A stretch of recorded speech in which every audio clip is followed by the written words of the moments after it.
दिल्ली में मुस्लिम और दलित इत्तेहाद पर एक प्रोग्राम हुआ जिसमें मुल्क भर से बड़ी शख्सियतों ने शिरकत की है। प्रोग्राम की क़यादत मशहूर वकील महमूद पराचा कर रहे थे, तो वहीं प्रोग्राम के अहम मेहमान इत्तेहाद मिल्लत काउंसिल के सदर मौलाना तौक़ीर रज़ा थे। इस प्रोग्राम में मरकजी हुकूमत को सख्त तनकीद का निशाना बनाया गया। प्रोग्राम में कहा गया कि अगर सियासी पार्टियां मुस्लिम और दलित के साथ नहीं आएंगी तो वो खुद ही अपने मसाइल अपने तरीके से उठाएंगे। मौलाना तौक़ीर रज़ा ने कहा कि हम दलित और मुसलमानों को साथ लेकर चलेंगे और मुल्क में अमन और भाईचारे का पैगाम देंगे।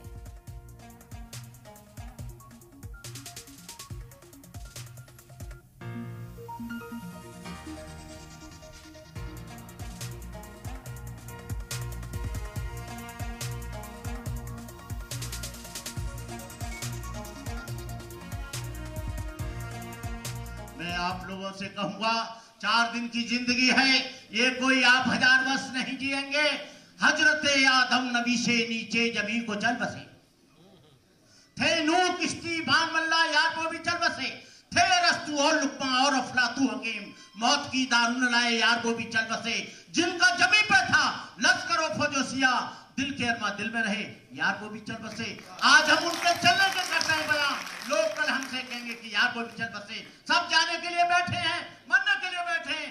अपने जीवन में कुछ ऐसा कर जाओ जो आने वाली औलादें, आने वाली संतानें आपका और ये देश हमेशा याद करे।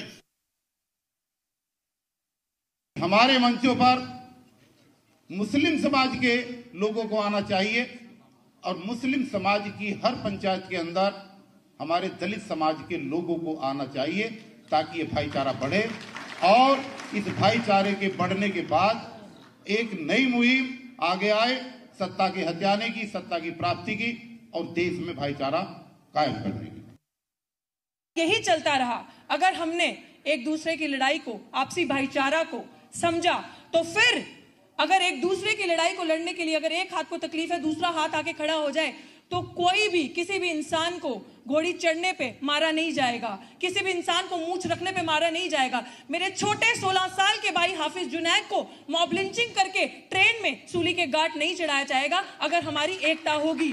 और मैं इसलिए ये बात बोल रही हूँ कि आज भी अगर मैं हाफिज जुनैद की माँ को देखती हूँ तो उसके आंसू आंखों से सूखे नहीं है, वो बैठी है मेरे साथ। लड़ाई को हमें पूरा करना है। आप 1 मिनट उन्हें दें और उनका दर्द साझा करें ताकि इस लड़ाई को दलित मुस्लिम भाईचारा जो है, SC ST OBC एक होकर लड़ सके। मेरा बेटा का इंतकाल हुआ और उसी दिन से मैं दर दर की ठोकर खा रही हूँ। कई तरह मेरा बेटा के लिए इंसाफ मिल जाए, लेकिन आज तक कोई इंसाफ ना है। 3 जगह केस चल रहे हैं और जामे हैं और आ जामे हैं, जामे हैं आ जामे हैं। वह केस की टेंशन में और उन्हीं बातन से जैसे घर में हुए हैं कि इतने हून गए हैं, इतना दिन हो गए। वाई की वजह से मेरा बेटा 18.5 साल को है, बिल्कुल दीवाना हो गया है।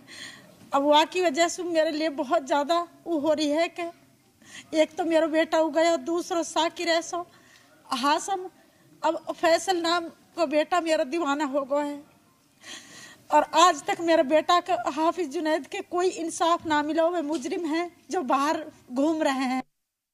पूरे हिंदुस्तान से जो नुमाइंदा जमातें आई, उन सब ने इत्तेफाक राय से ये फैसला किया है कि हमने जो कमेटी बनाई है उसको मौका दिया जाना चाहिए। वो तमाम पार्टियों से बात करे, अपनी शराइत रखे और अगर वो हमारी शराइत और हिस्सेदारी देने को तैयार नहीं होते हैं तो हम अपना रास्ता खुद चुनने के लिए तैयार होंगे।